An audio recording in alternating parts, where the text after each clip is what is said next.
Donc tous nos intervenants ici, ce sont des professionnels que vous pouvez retrouver sur leur stand. Ils ont tous un stand. Vous pourrez même les retrouver à la fin si vous aviez des questions plus précises à leur poser. Et éventuellement, il y a un stand aussi où vous pouvez les rencontrer. C'est sur le stand du STH. Donc mon introduction sera bien entendu très courte, puisque ce sont les témoignages des intervenants, de nos invités qui priment. À ce sujet, sur ce fabuleux métier de déclarant en douane, nous avons Fabien Henriot, Clasquin, logistique, qui est président de notre commission en douane, qui va pouvoir nous donner quelques clés pour mieux comprendre ce métier d'avenir. D'abord, un métier d'avenir qui est très recherché et qui vous permettra tous de travailler dans des sociétés import-export, de gérer forcément des dossiers liés à l'international et d'avoir de nombreuses ouvertures sur le monde. Donc à ce sujet, Fabien, tu pourrais nous donner quelques clés concernant le métier. Si je te demandais, par exemple, quelles sont les missions principales du déclarant en douane en quelques mots? Alors bonjour à tous, je suis Fabien Henriot là. Alors être un interlocuteur privilégié dans l'entreprise et s'occuper des formalités administratives de la sortie de la Communauté européenne et l'entrée de la Communauté européenne, collaborer et assurer le bien des acheminements de la marchandise par voie maritime, aérienne, rail, le multimodal et route, et effectuer des vérifications au moment du déchargement de navire et livraison aux clients à la destination finale. Voilà un petit peu la maîtrise du déclarant en douane. Et à ton avis, les compétences nécessaires, celles que tu mettrais en avant pour faire ce métier? Alors, les compétences, c'est important parce que c'est d'avoir un bon relationnel dans l'entreprise et avec les clients aussi, directement, et la douane surtout, parce que vous avez plusieurs acteurs. Et savoir faire preuve de rigueur dans l'exécution des différentes formalités administratives. Rester diplomate, ça c'est important, rigoureux, à l'écoute, avoir une connaissance approfondie des lois de transport aussi, et de la douane, maîtriser au moins une langue étrangère, l'anglais, au moins, être réactif, aimer utiliser les outils informatiques et le permis B éventuellement. Voilà. Et pour toi, les diplômes nécessaires, même s'il y a des professionnels qui vous expliqueront aussi dans les différents stands, les écoles, les formations, mais les diplômes, Fabien? Alors les diplômes BTS, DUT, la licence et les formations, et une reconversion aussi, on peut en formation aussi. Voilà. Merci Fabien. Bien, nous allons commencer le premier témoignage et nous allons laisser parler les deux personnes de la société Vatinel, dont Clémence Lebert, qui est aide déclarant en douane et qui a rejoint dernièrement la compagnie Vatinel et qui va pouvoir vous donner quelques informations. Je te laisse le micro. À toi, Clémence. Bonjour à tous, je m'appelle Clémence Lebert, j'ai 22 ans, je suis aide déclarant en douane dans la société Vatinel. Alors après mon bac S, j'ai fait la formation déclarante en douane en alternance chez Aden Formation. Dans ma société, j'effectue les visites avec la douane, que ce soit sur les terminaux ou dans les entrepôts. Ensuite, je réalise des déclarations import et export par des conteneurs qui arrivent ou partent du port du Havre.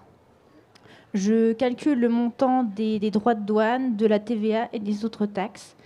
Et je vérifie les documents par rapport aux marchandises et aux pays d'expédition. Et je dédouane des marchandises qui sont très variées. Quand tu parles de droit de douane, est-ce que tu peux très simplement dire est-ce qu'il y a un droit de douane particulier pour une marchandise en particulier? Qu'est-ce que tu peux nous dire sur les droits de douane en fait, quand tu dis je calcule les droits de douane? Le pourcentage varie selon les marchandises. Et c'est les droits de douane, c'est l'Union européenne. Ok, très bien. Eric, si tu veux compléter, tu n'hésites pas. Bonjour à tous, donc moi je suis Eric Molandrindo, je suis responsable du service douane de l'entreprise Vatinel. Effectivement, calculer les droits et taxes, c'est asseoir en fait, on a une valeur de marchandise et en fonction du type de marchandise et de la valeur et de l'origine, on doit donc acquitter des droits de douane qui sont collectés par l'Union européenne. Donc ces taux-là varient en fonction effectivement de l'origine et du type de produit.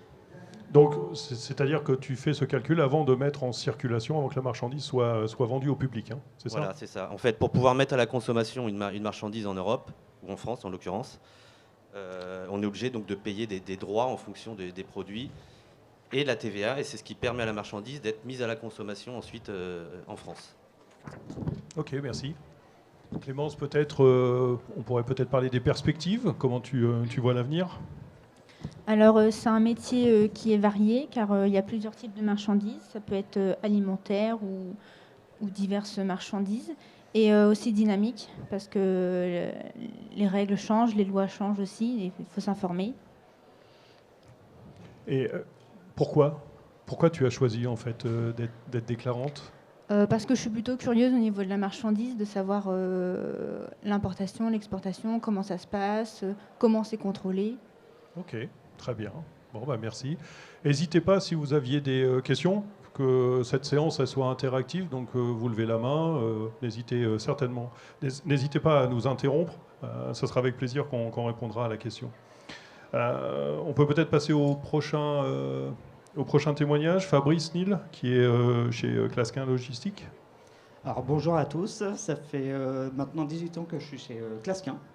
Donc mon parcours scolaire et professionnel, j'ai commencé par un BEP CAP électricien en bâtiment. J'ai continué avec un bac pro électricien industriel. Après j'ai cherché du travail, je ne trouvais pas de travail, j'ai pu rentrer dans la société en tant que commis en douane. Je ne connaissais pas du tout le métier. Après quelques années, je suis passé aide déclarant et j'ai pu obtenir mon diplôme avec ADEME Formation. Quand tu dis commis? Commis en douane, c'est coursier mais spécialisé dans la logistique. On effectuait des visites douane, on déposait les documents dans les compagnies maritimes, on se déplaçait en douane pour déposer les documents. D'où l'importance du permis B que tout à l'heure voilà. Fabien indiquait. Indispensable pour être commis. Ok, donc ça c'est ta formation, ton quotidien aujourd'hui chez Clasquin? Donc mon quotidien, je fais des déclarations import-export. Donc par exemple, une déclaration import, c'est pour une société française qui souhaite importer des marchandises d'un pays tiers. Et export, c'est le contraire, c'est une société française qui souhaite vendre sa marchandise à un pays étranger. Donc calculer les droits et douanes et les taxes qu'on disait tout à l'heure en fonction de l'origine, la valeur et le type de marchandise. Conseiller le client.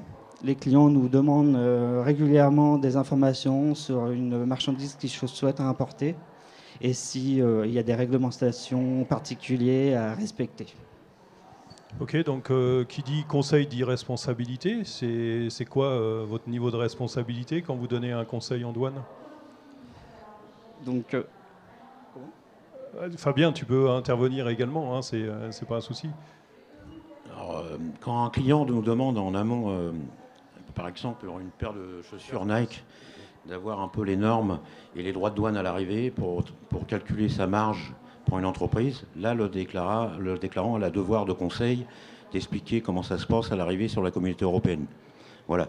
C'est un moment, il y a le conseil derrière, il est très important en tant que déclarant en douane. C'est pour ça que le contact est très important avec les clients et de déterminer les choses.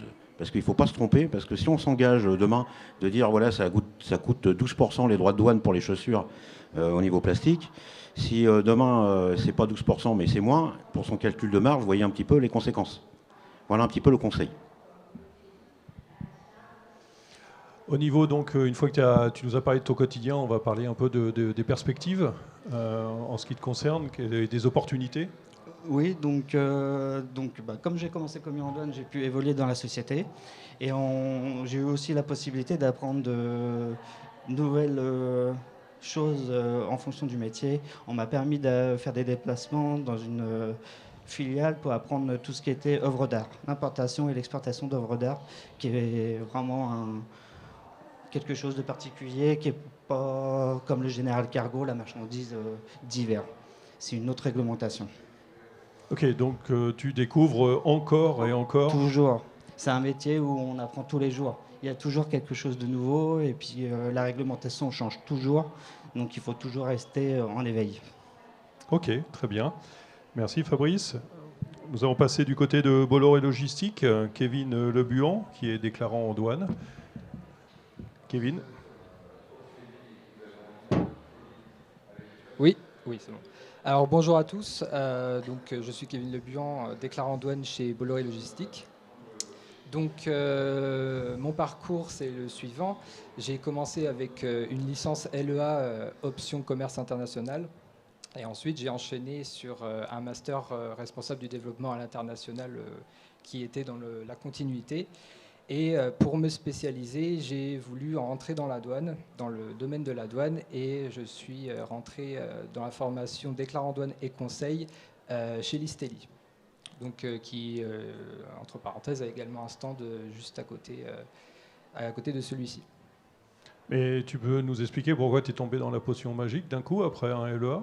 Alors, pour ce qui est de la douane, c'était en fait tout simplement des cours de douane que j'avais eu en master. Par une ancienne conseillère aux entreprises et qui m'a fait aimer ce métier en fait, tout simplement. Donc j'en ai parlé avec elle et elle m'a conseillé tout simplement de faire une formation en douane ici au Havre, étant donné le trafic incroyable qu'il y a sur le port. Voilà. Ok, parfait. En termes du quotidien, pour toi le quotidien, il se rapproche un peu de mes confrères consoeurs. C'est tout simplement de réaliser les formalités douanières pour le compte. Donc pour ma part, je suis au service import, donc pour le compte d'importateurs. C'est-à-dire, donc je contrôle notamment les documents qui me sont communiqués par ces importateurs. J'effectue les déclarations en douane et je calcule notamment pour les droits de douane, les taxes, les autres taxes qui vont avec, le montant de TVA, etc. Tu peux nous donner quelques exemples de produits que tu gères régulièrement? Au pif, de l'électroménager, par exemple une machine à laver, tout simplement. Donc ça, comme l'a dit Clémence, tout dépend du type de marchandise et également de l'origine du produit pour déterminer le taux de droit de douane, par exemple, d'une machine à laver. Et si on prend cette même machine à laver, si elle vient de Hong Kong ou si elle vient de Turquie, même droit de douane ou ça remet en cause tes dossiers? Alors, il existe des accords, justement, qui sont mis en place entre l'Union européenne et les différents pays. Donc, dans le cas de la Chine, il n'y a pas d'accord. Si on prend l'exemple, comme a dit Franck, de la Turquie, il existe des accords par lesquels les entreprises peuvent bénéficier de droits de douane réduits. Ok, d'où l'importance de bien rester en veille et d'être concentré sur les textes. Exactement. Très bien. Grégory, quelque chose à ajouter de plus? Ils sont incollables. Hein. Ils sont bons. On n'arrive pas à les piéger. Hein. Non, parce qu'en fait, rien n'était préparé, en fait. Donc, ils sont vraiment très bons. Moi, je suis responsable douane chez Bolloré Logistique sur la région Nord-Normandie. Donc, c'est un périmètre d'un peu plus de 80 collaborateurs, environ 200 000 déclarations à l'année.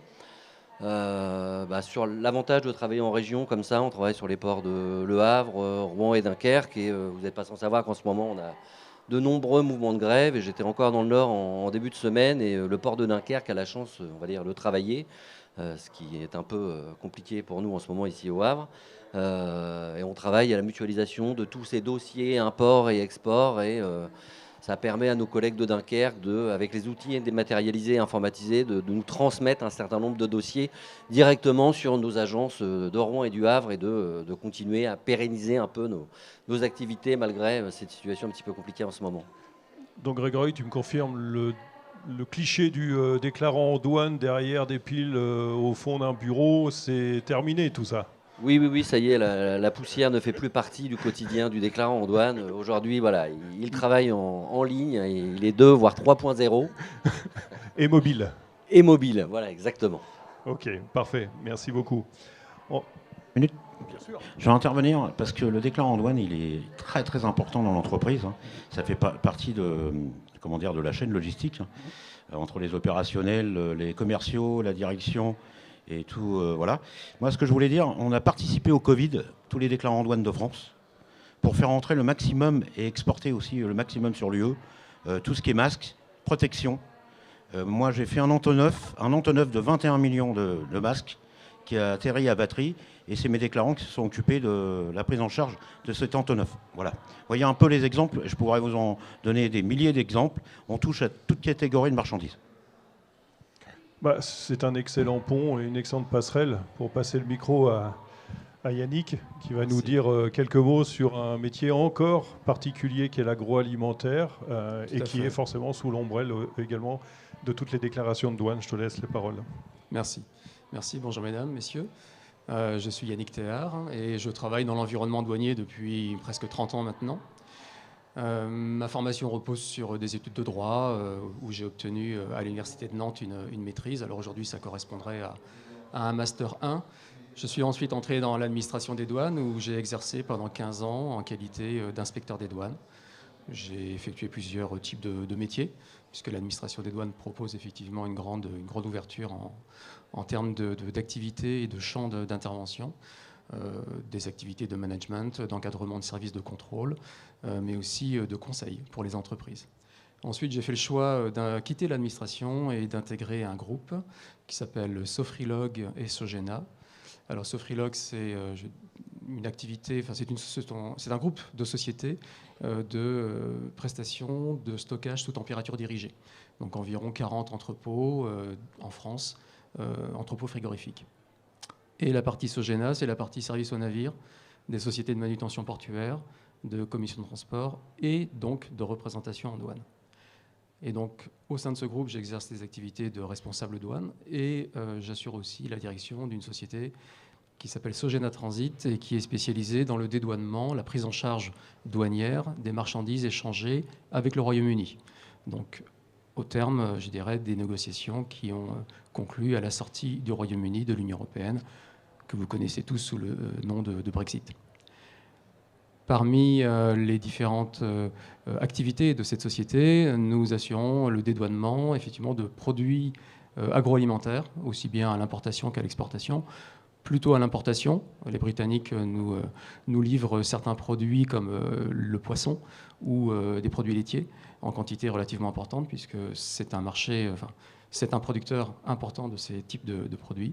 Et donc, nous assurons les dédouanements de ces produits sous les aspects douaniers, mais aussi sous les aspects sanitaires.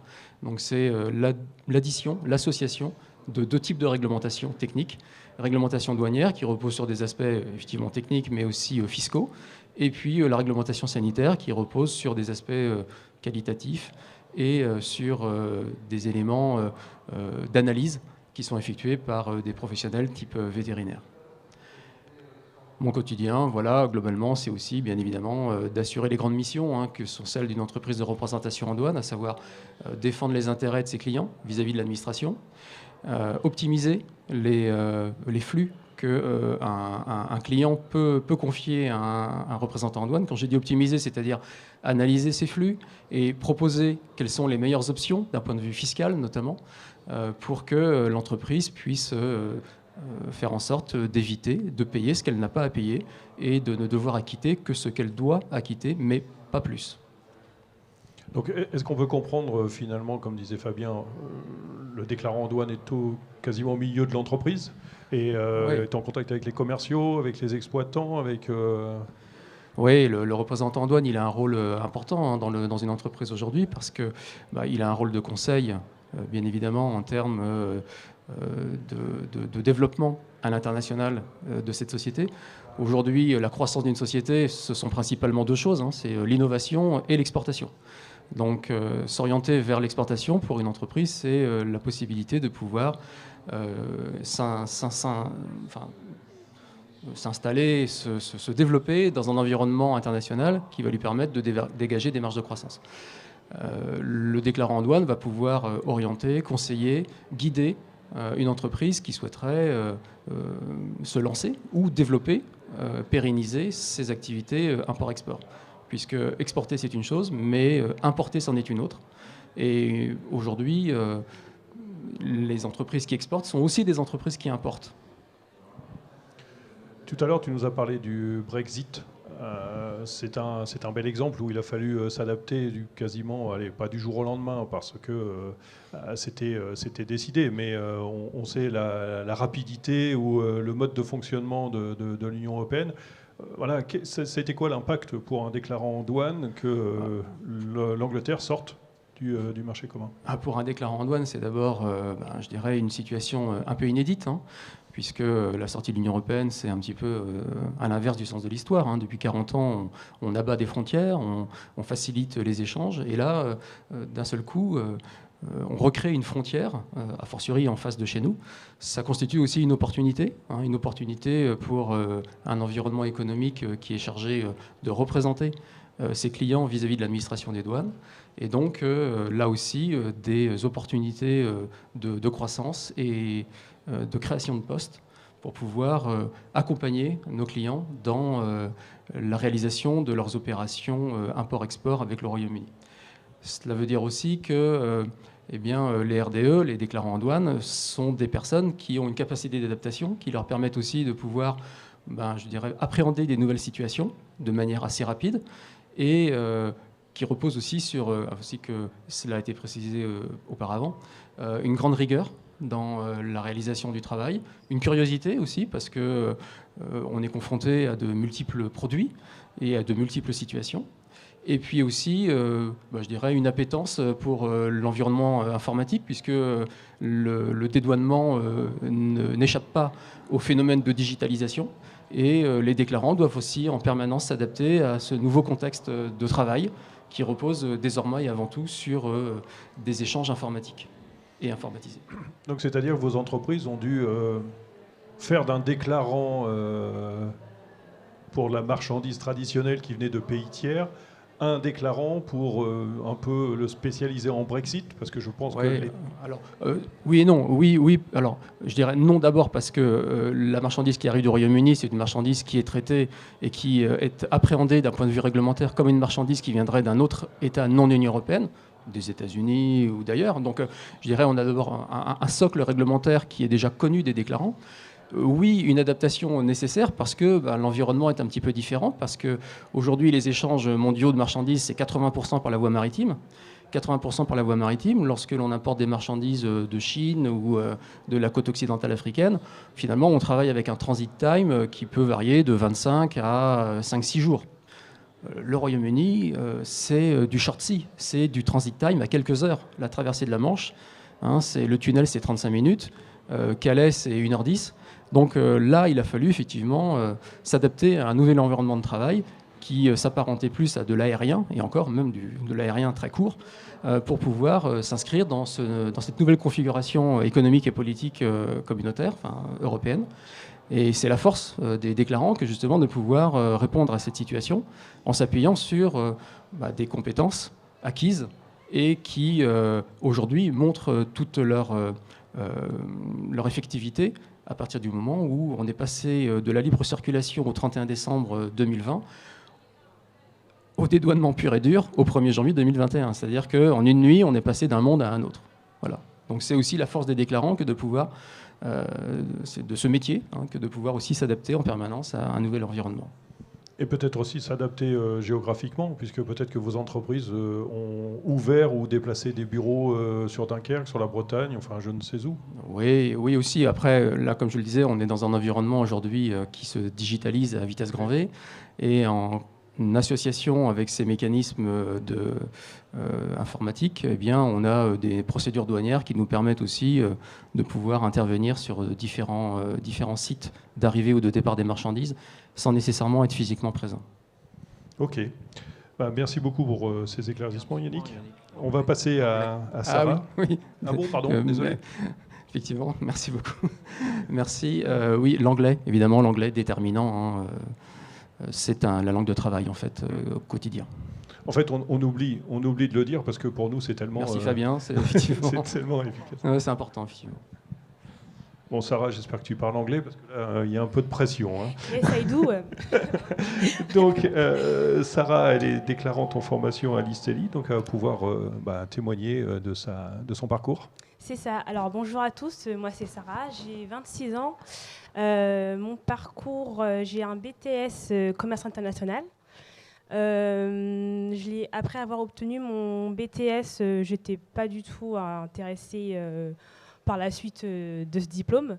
Donc j'étais totalement un peu en reconversion dans le métier. Donc c'était une découverte pour moi. Je suis chez Tournevis, ça fait maintenant 2 ans. Et je suis en formation à l'ISTELI. Donc c'est une formation qui dure sur 1 an pour avoir le diplôme de déclarant en douane et conseil. Donc là, c'est en cours. Pour le moment, je suis en poste en tant que déclarante, mais je ne suis pas encore diplômée. Ce que moi, je fais au travail, dans mon poste, c'est import-export. Donc toute demande qui arrive ici sur le territoire et de l'exportation qui part pour toute destination. Je fais aussi des transits. Donc les transits, c'est quand une marchandise arrive sur le territoire et que le client ne souhaite pas tout de suite mettre la marchandise à la consommation. Donc on lui fait un régime de transit, c'est-à-dire que la marchandise va partir d'un endroit A à un endroit B en suspension de droits de douane et taxes. Et le client ensuite pourra décider lui-même de faire son dédouanement au moment venu. Qu'est-ce que je fais d'autre Donc, c'est-à-dire, si je comprends bien, une marchandise arrive dans un entrepôt, il garde sa marchandise et avant de payer en fait les droits qu'il doit payer avant de mettre la marchandise en vente, il est en attente et une fois qu'il est prêt, il t'appelle, Sarah, et tu déclenches pas tout. forcément moi du coup, parce que nous on s'occupe que de faire le transit. Donc on peut mettre, c'est à lui de décider quel déclarant va prendre en charge la suite du transit. Oui, mais il te choisira puisque tu es la meilleure. Tu lui as amené dans son entrepôt. C'est ça, tout à fait. Voilà. Au niveau des perspectives de demain, comment tu vois les choses? Pour l'instant, comme je suis en formation avec l'ISTELI, donc avoir mon diplôme, pour pouvoir aussi avoir plus de confiance dans le métier et me permettre aussi à mon responsable d'avoir confiance en moi et de me laisser en totale autonomie sur les prochains dossiers qu'on peut avoir un peu plus complexes, que pour l'instant je maîtrise, mais toujours avec l'aide des collègues.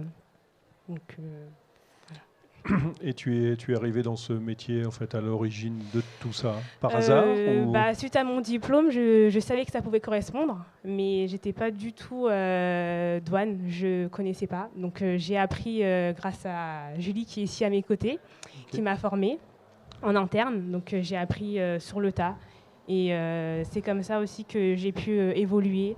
Parce que j'ai débuté sans formation, ma formation du coup je l'ai fait 2 ans en arrière. Mais ça ne m'a pas empêché de pouvoir établir une douane pour les clients, être en poste, avoir le sérieux et toujours conseiller le client et être là, évoluer.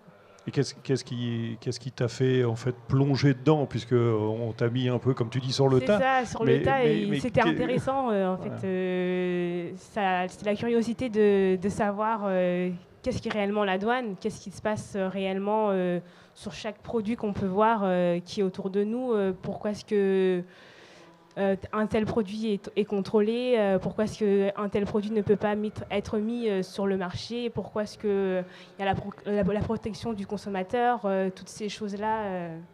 C'est bien de savoir aussi pour nous, en tant qu'être humain, non seulement on est au travail, on est concentré, on se dit qu'on fait les déclarations pour telle entreprise, mais aussi c'est pour nous derrière, parce qu'on peut aussi consommer les choses qu'on met sur le marché. Donc il faut aussi qu'on soit très... on a un côté de responsabilité. Voilà. Et la pression ne fait pas peur alors? Quand même, parfois, mais... C'est ce qui te fait avancer? C'est ça. Ok, parfait. Bon, très bien. Julie, elle t'a formidablement introduite. Oui. Hein? Merci Sarah. Bonjour à tous. Donc j'ai la chance du coup de clore cette table ronde. Il y a sûrement des choses qu'on aura oubliées, mais c'est pour ça qu'on est à votre disposition derrière. Donc pour ma part, je m'appelle Julie, j'ai une formation commerciale. Cherchez pas le rapport parce qu'il n'y en a pas. Donc après une licence en commerce international, j'ai été commerciale, attachée commerciale, etc. Et la vie est faite de rencontres. Et là, j'ai rencontré du coup une déclarante en douane qui était passionnée de son métier. Et là, j'ai fait waouh. Ok, ça me botte bien. Et c'est arrivé à un moment donné dans mon parcours professionnel où j'avais le choix et la chance de faire une reconversion professionnelle. Donc mon choix s'est porté du coup sur la formation de aide déclarant déjà. Et là du coup je suis tombée amoureuse de ce métier. Donc voilà, donc j'ai commencé avec plusieurs formations. Donc à l'époque ça s'appelait CCI & Co. Aujourd'hui Aden, je crois même Scholar Fab. Il y a également Listelli aujourd'hui. Donc voilà, donc ensuite, dès lors qu'on est passionné de ce métier, comme le disait du coup Fabrice, c'est qu'il y a possibilité d'évoluer. Donc on peut être commis, on peut être aide-déclarant, et dès lors on gravit les échelons, il suffit d'être curieux, il suffit de s'intéresser à la réglementation. Et donc voilà, donc à mon tour, quand je dis voilà, je suis déclarante en douane, là on me dit ah ouais, t'es douanière, t'es avec ton chien et tu cherches la drogue. Non, alors non, c'est pas ça. On n'est pas douanier. Nous, on travaille dans le privé. On a un employeur. On a 5 semaines de congé. On n'est pas dans la fonction publique. Voilà. Donc, on a quand même cette relation que je considère de partenariat avec les douanes françaises, parce que du coup, nous, on est en charge dès lors qu'une marchandise passe la frontière, on a du coup la charge de déposer une déclaration en douane, donc auprès des douanes. Et donc là, ensuite, intervient notre rôle de conseil, notre rôle du coup de taxation de droits et taxes, de réglementation, donc tout ce qui est sécurité électrique, électronique, tout ce qui peut être aussi sanitaire, phytosanitaire. Donc voilà, donc tout ça, ça s'acquiert avec l'expérience, avec les formations, avec nos aînés qui nous guident dans ce métier. Et donc voilà, donc il y a possibilité d'évoluer. Très rapidement, on m'a fait confiance. Je suis arrivée déclarante confirmée, je suis arrivée responsable d'une agence de dédouanement, et récemment on m'a confié le poste aussi de responsable France. Et donc c'est un métier d'avenir déclarant en douane, parce que on parle du coup de mondialisation. On est des déclarants de France mais aussi d'Europe. Je voulais aussi apporter un petit mot aussi sur du coup nos voisins les DOM. Parce que du coup, les DOM font aussi partie de l'Union européenne, font partie de la France, mais ils ont un petit statut quand même à part entière. Donc j'ai la chance dernièrement de me mettre à mon compte, et du coup, je fais des allers-retours dans les îles. Donc là, j'essaye un peu de vous faire rêver aussi, pour du coup aller former nos confrères déclarants pour tout ce qui est bien évidemment réglementation, qui reste un cadre européen, qui reste un cadre commun à nous tous, mais il y a aussi des particularités avec une TVA qui est différente, avec des octrois de mer, une taxation. Donc voilà, donc pour ceux qui auraient vocation également à bouger, vous avez la possibilité de bouger en France, en Europe, aussi dans les DOM. Alors oui, on est à l'ère de la dématérialisation, ça c'est certain. On travaille au maximum avec du coup Internet et des logiciels, mais ça ne remplace pas l'humain, ça ne remplace pas du coup le tissu local et du coup ce côté commercial qu'on peut développer avec les clients, avec les commerciaux, avec les douanes locales, parce que quand vous avez un dossier qui est bloqué en douane, vous êtes bien content de pouvoir aller les voir et dire coucou, c'est moi, vous vous rappelez, on se connaît bien, c'est quoi le problème, comment est-ce qu'on peut solutionner, et rapidement. Et généralement, ça passe plutôt bien. Donc les qualités pour ce métier, c'est la curiosité, comme le disait Sarah, l'anglais, comme le disaient mes confrères, et aussi le relationnel. Voilà, vous avez le relationnel avec vos collègues qui vous donnent par exemple les dossiers à dédouaner, donc ça peut être des exploitants, des agents de transit, donc ça c'est encore un autre métier, mais du coup là on lui dit attends, ton dossier il n'est pas complet, moi j'ai besoin de ça, etc. Donc bah ouais, mais pourquoi en fait Julie, je comprends pas, est-ce que tu peux m'expliquer? Dès lors, il suffit juste d'expliquer 2 minutes en fait pourquoi on a besoin de cette information, les gens comprennent ce dont on a besoin et eux comprennent ce qu'ils font. Donc tout de suite ça roule, et donc on a ce devoir de conseil avec les clients, donc qui sont les importateurs, les exportateurs, leur expliquer pourquoi il y a cette réglementation, pourquoi il y a ces obligations. Conseil avec nos clients, avec les commerciaux, parce que les commerciaux, eux, ils vont tout vous rafler, ils vont vous ramener tous les trafics pas possibles et inimaginables. Donc là, des fois, on est là à freiner un peu. Bon, écoute, ok, ça c'est possible, mais sous certaines conditions. Donc voilà, donc, la douane est vraiment au cœur de l'entreprise et de toute une chaîne logistique. Donc voilà, on ne s'ennuie pas dans ce métier-là parce qu'il est en constante évolution.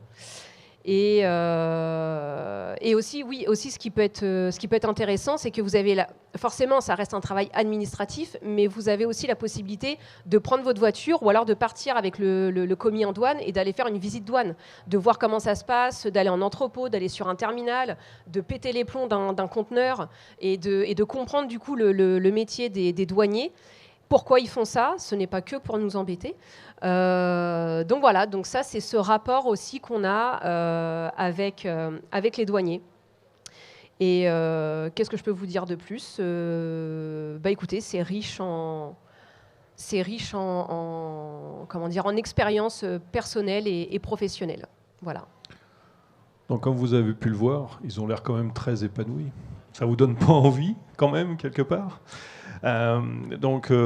Fabien, je laisserai conclure si tu as envie de conclure. Encore une fois, tous ces professionnels sont à votre disposition. Ça, c'est avec plaisir qu'on partagera avec vous le pourquoi, le comment et comment rejoindre toutes ces entreprises qui ont vraiment besoin de vous, qui ont besoin de gens passionnés. Et comme disaient ce matin les présidents qui ouvraient, c'était oser la mer. Mais oser la mer, si vous voulez oser la mer, vous avez définitivement besoin de déclarants en douane, puisque import-export, c'est que par eux que ça passe quelque part. Vas-y. J'ai oublié aussi quelque chose, le relationnel avec la douane, parce que on a aussi un travail avec la douane où des fois on a des tables rondes, donc avec mes confrères qui sont ici présents, mais aussi d'autres, et on a aussi des tables rondes avec la douane, et des fois on a un petit peu, voilà, cette réglementation, on l'a pas comprise. Est-ce que vous pourriez nous expliquer? Est-ce que vous pourriez prendre le temps, une matinée, de faire un webinaire, de faire une réunion? Et donc voilà, on a aussi ces échanges-là avec, entre autres, les douanes du Havre, et la plupart des douaniers havrais sont quand même assez compétents et sympas. Voilà. Merci. En fait, il ne faut pas leur donner le micro parce qu'ils sont partis pour des heures. Oui, allez-y. Attendez, j'arrive. Hop. Merci pour votre présentation. Une question, parce que vous travaillez dans le domaine du transport, domaine maritime et tout cela. Et quelle responsabilité portez-vous ou bien quelle réponse donnez-vous lorsque dans le port, on entend parler de trafic, de passage par le port, de tels produits, que ce soit les drogues, tel autre produit, donc parce que vous êtes dans la réception de la marchandise et au départ de la marchandise. Quelle réponse donnez-vous? Alors on dit, c'est surtout pas moi, c'est lui. Non, c'est surtout que quand il arrive ce genre de cas exceptionnels, alors déjà, nous, on n'est pas responsable du chargement. Nous, on est responsable des formalités douanières, nous, en tant que déclarant en douane. Ensuite, la responsabilité va, du coup, soit à l'importateur, à l'exportateur, celui qui est en charge, qui a la responsabilité du chargement. Donc, bien évidemment, nous, on est aux premières lignes parce que la douane, on est leur contact direct et privilégié. Mais bien évidemment, enfin, c'est pas notre responsabilité personnelle qui est engagée. Donc là, va rentrer aussi notre qualité un peu d'enquêteur et surtout être coopératif, parce que là, on parle au quotidien avec les douanes, mais on peut très bien avoir la gendarmerie, la police scientifique ou d'autres aussi services publics qui viennent nous interroger. Je pense également aux déchets, par exemple. On peut aussi avoir la DREAL qui vient nous voir, ou les fraudes. Enfin voilà, il y a tout plein de services publics avec lesquels on peut être en relation. Mais là, ce n'est pas notre responsabilité, et bien heureusement qui est engagée. Néanmoins, leur responsabilité, elle est engagée à fluidifier la marchandise. C'est-à-dire qu'ils répondront à toutes ces autorités, à tous ces services, mais ils feront toujours le nécessaire pour déjà sécuriser la marchandise, qui n'a rien à voir avec les produits qui pourraient être interceptés. Mais c'est surtout de livrer derrière et de rendre les formalités de douane le plus rapidement possible pour que celui qui réceptionne la marchandise qu'il avait voulu, la vraie marchandise, puisqu'il y a toujours de la vraie marchandise dans les conteneurs, soit libéré au plus vite. Donc c'est simplement une pression supplémentaire, mais ils savent s'adapter. Un petit point, il y a plusieurs choses. Nous, on est représentation en douane, on est là pour conférer le départ des marchandises en maritime, en aérien, en rail et en route, je le répète, c'est le multimodal. Et on a l'obligation, un donneur d'ordre, automatiquement, soit un consigné, un exportateur, un importateur. Derrière, on est là pour faire les formalités douanières. Si demain, il y a un problème, ça m'est déjà arrivé plusieurs fois, s'il y a un problème sur une marchandise illicite, c'est toujours ciblé en amont, je vais vous le dire. Ça veut dire que nous, on suit les instructions de l'administration douanière. Voilà. Ou de la fraude, etc. Des ordres publics. Mais on n'est pas là aussi pour freiner la déclaration. Hein. On est là pour faire les formalités. En ce moment, on peut tomber en bon de douane en 4 minutes, je vous le dis tout de suite, 5 minutes, suivant la déclaration en douane, hein, après validation. Mais on a du ciblage aussi sur les déclarations. Hein. Soit un contrôle douanier sur les documentaires. On peut avoir une visite physique sur la marchandise. Et ensuite, il y a des contrôles, et ça peut aller très loin. Quand il y a des normes pour le consommateur, hein, voilà, pour la protection du consommateur, comme ils ont expliqué mes collaborateurs et collaboratrices là. Et voilà un petit peu. Derrière, il y a des PV, hein, automatiquement, si c'est pas conforme. Mais tout ce qui est drogue, tout ce qui est stupéfiant, etc., ça c'est un autre ordre. Et là, c'est beaucoup plus haut. Et on suit les instructions de l'administration douanière. Néanmoins, Fabien, Oui. ça t'est déjà arrivé, ça vous est tous arrivé. Des fois, qu'on revienne vers vous, que les autorités reviennent vers vous et que ce ne soit pas forcément toujours justifié. Et vous êtes aussi là pour défendre vos clients et faire en sorte que les autorités changent d'avis. L'administration des douanes, pour revenir sur les déclarations sur 5 ans, vous voyez, quand vous faites un BAE aujourd'hui, là vous validez aujourd'hui, il y en a pour 5 ans derrière, hein, pour la déclaration. La douane a le temps de vérifier la déclaration a posteriori. Ça veut dire qu'elle peut revenir sur les déclarations. Il faut savoir que l'administration des douanes n'appuie pas toujours sur le premier dossier. Hein.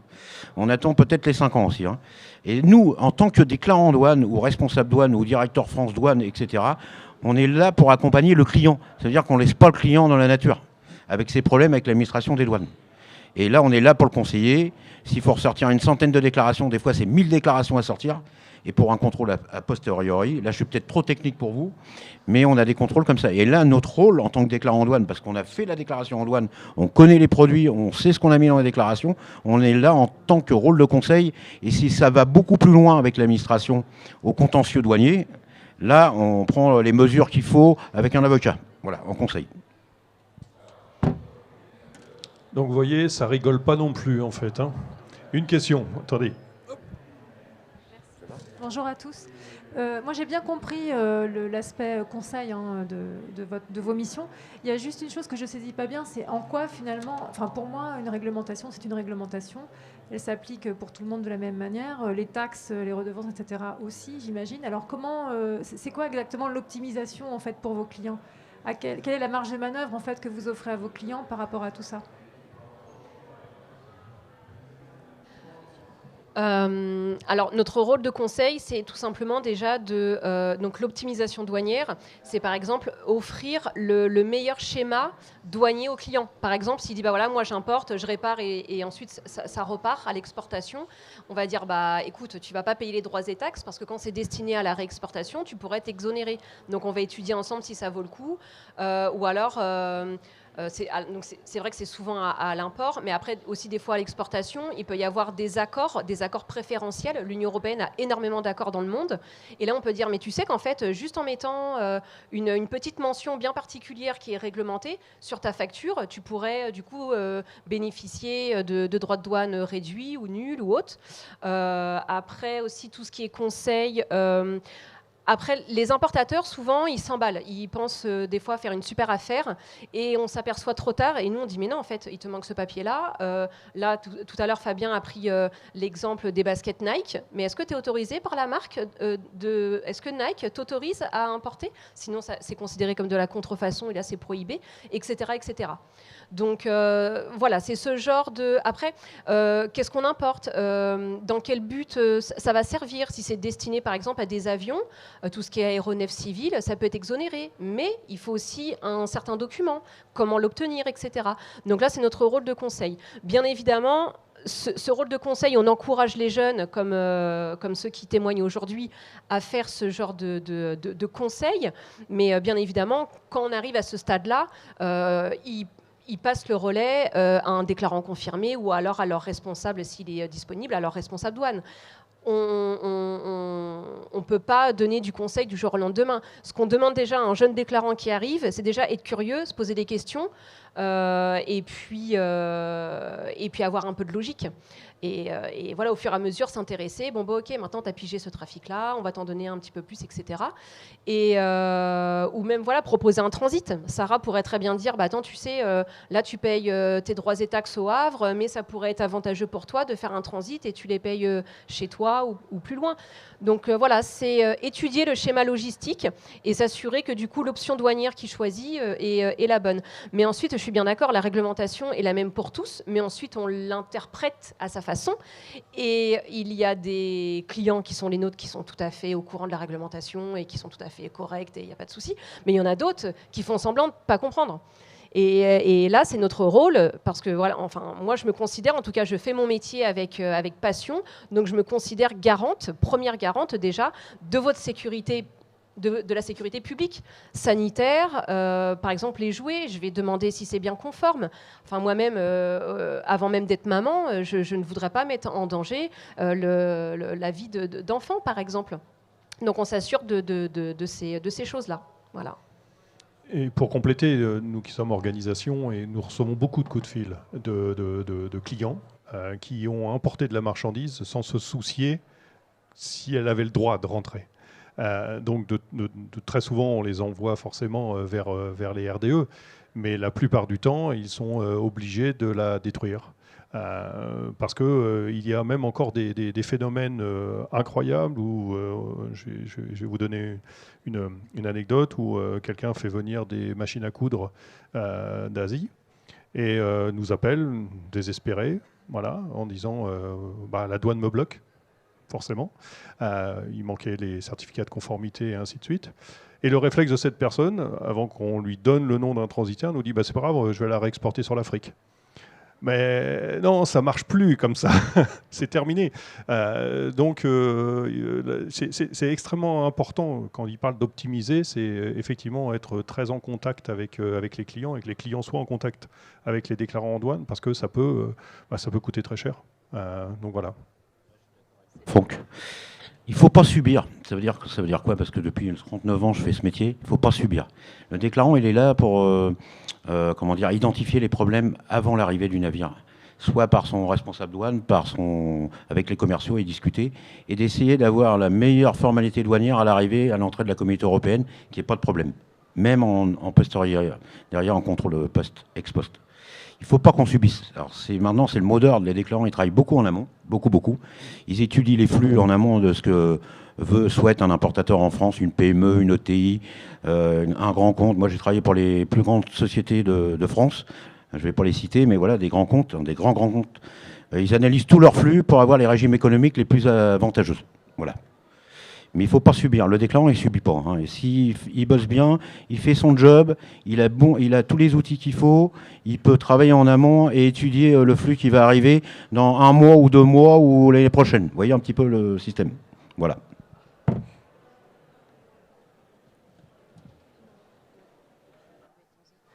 Et juste, j'ajoute une chose, c'est que la réglementation est la même pour tout le monde, mais tout le monde n'est pas au fait de la réglementation. Voilà.